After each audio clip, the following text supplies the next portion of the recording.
This is the Dam Busters reservoir. I mean, believe it or not, that is a reservoir, just that all the water's buggered off. So this is Lady Bower reservoir. So this is where when they were testing the bouncing bombs in World War II, they'd fly the Lancasters down this valley and drop them and see if they could hit the dam towers, which is very interesting. So welcome to my Triumph Bonneville T120 2017 in aluminium silver. So I've been asked a few times, would I do a overview of all the parts on the bike that I have changed,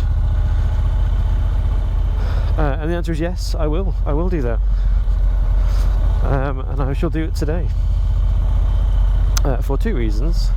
One, I have run out of ideas currently for normal videos, and I said I was going to do one waffle video a month, and we're almost into a new month. I mean, by the time this comes out, there'll be like a couple of days and then it'll be August, so it's kind of almost a month, and so those are the two reasons I'm going to do it. So what have I changed? So we'll start with the most obvious bit, which is this lovely fly screen. So this is the microblade in polished finish, and that is mounted onto the headlight with the Motone headlight brackets.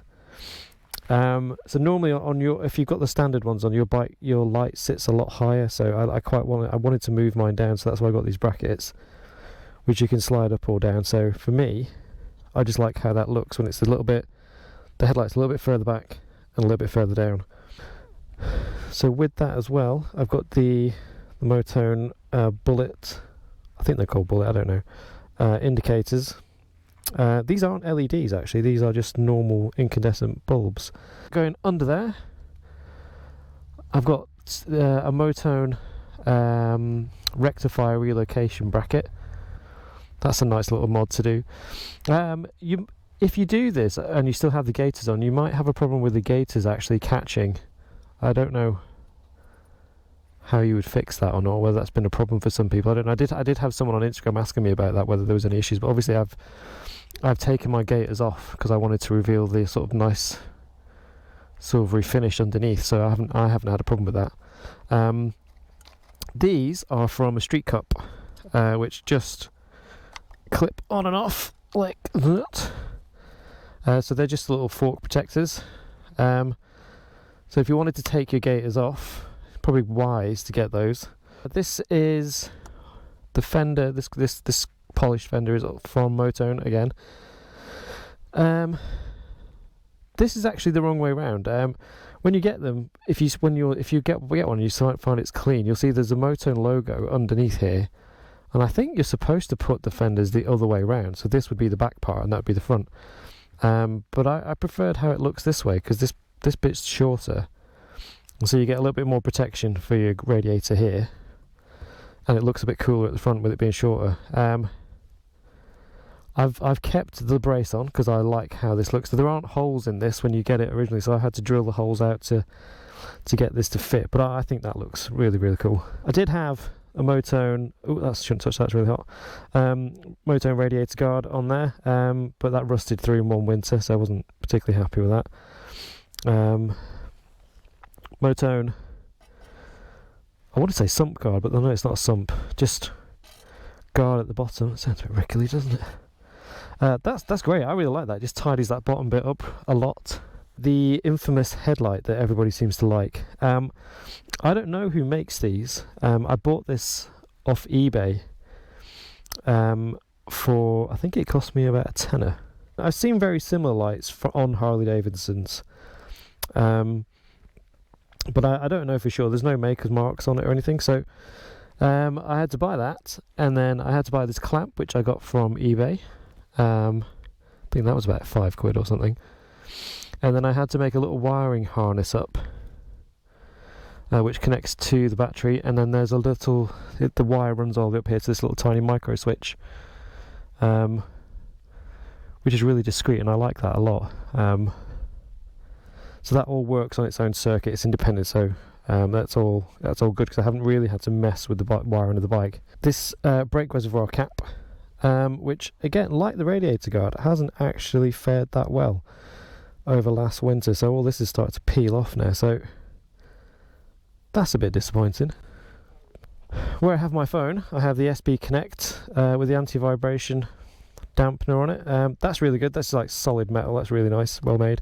Everywhere you look, you'll see the adverts for quad locks. The only reason I didn't get a quad lock one and I got this instead was I had no preference over whichever, but I didn't really like the big blue thing on the quad lock, so this is much neater, I think, and it's really solid, so that's a quality buy. I've got the Triumph bar end mirrors. You might notice, if you ever see my bike up close, these are all scratched to hell. And that's because get where my bike lives is down a very narrow alleyway, and you cannot get the bike in and out without clipping it on the walls or something. So these are pretty much wrecked. But I've got some chrome ones coming, so I'm going to change those soon. What else have I got in here? Oh yeah, I've got my Motone Monza cap. That's very nice. I have heard some people talk about there's been issues with these and fuel evaporation or something, or just smelling fuel as they're riding along. I haven't had that with mine. Seems pretty solid to me. The Aero Rack, I think it's called, also from Motone. That's really good. That is absolutely solid. I did my NC500 trip with a little bag full of camera gear that was only attached to this. The bag wasn't attached to the bike, to the tank anywhere, and it held it absolutely fine. So that's impressed with that. Oh, and I changed the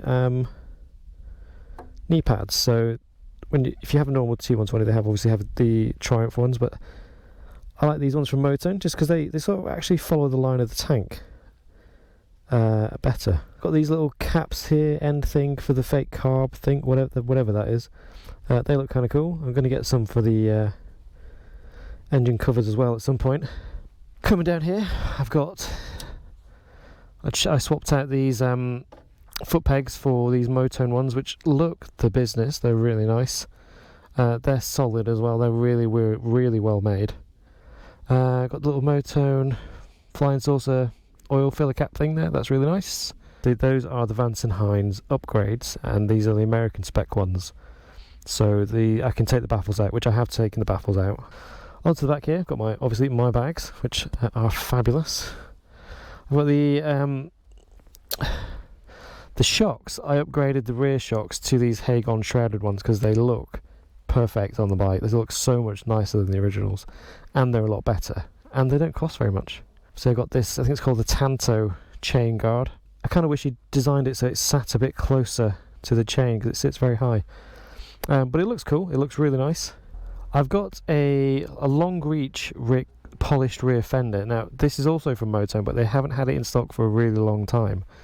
They have a different one that's actually a little bit shorter. So if you try and have your grab rail and you try and fit the Eldorado tail light from Motone, what you're going to find is you cannot fit this and this at the same time because this gets in the way. So I've had quite a few people asking me how I did this, but it's only because this particular mudguard is longer. So currently, with the stock that Motone currently have, you can't do this. You can't have that and that at the same time.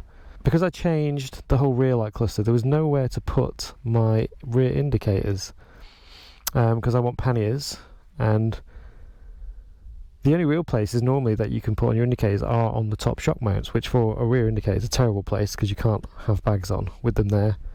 And there aren't really that many good options if you want to have all of these bits. So what I did is, because I kept this lower part of the grab rail, if you keep it, you'll be left with two holes where the upper part of the grab rail used to stay.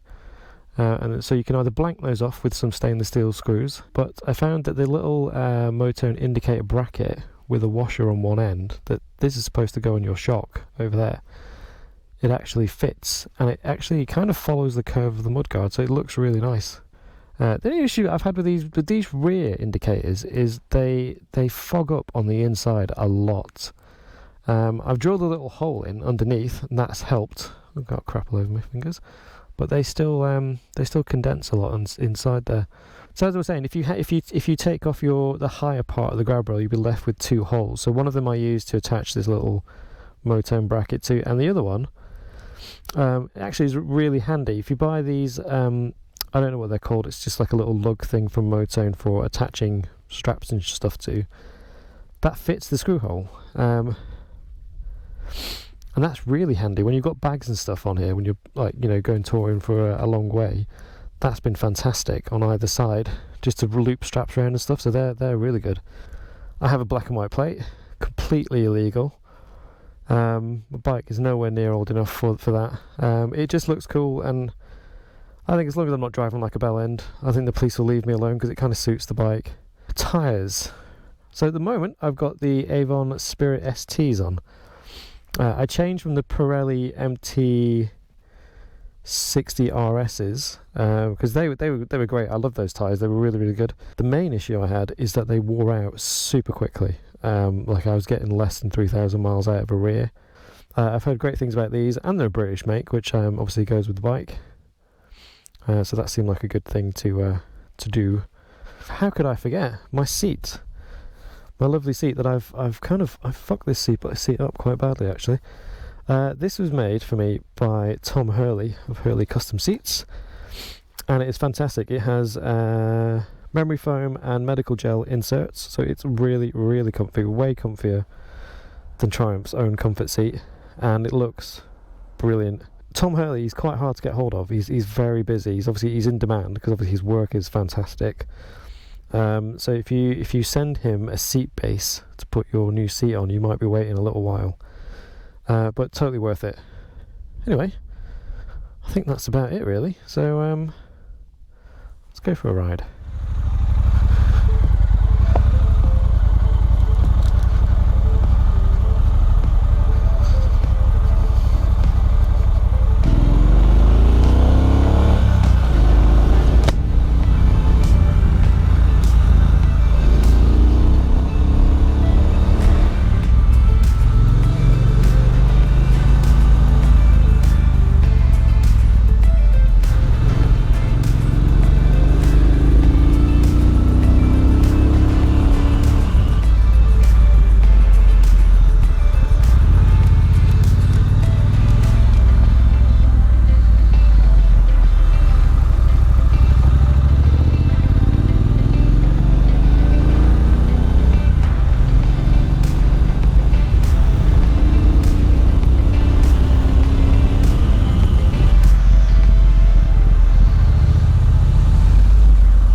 with that, I think that will call it a day. If you like this video, Oh, am I going to say it? I'm going to say it. Please feel free to subscribe, or just give this video a like, or even just watch an advert all the way through. So until next time, adios.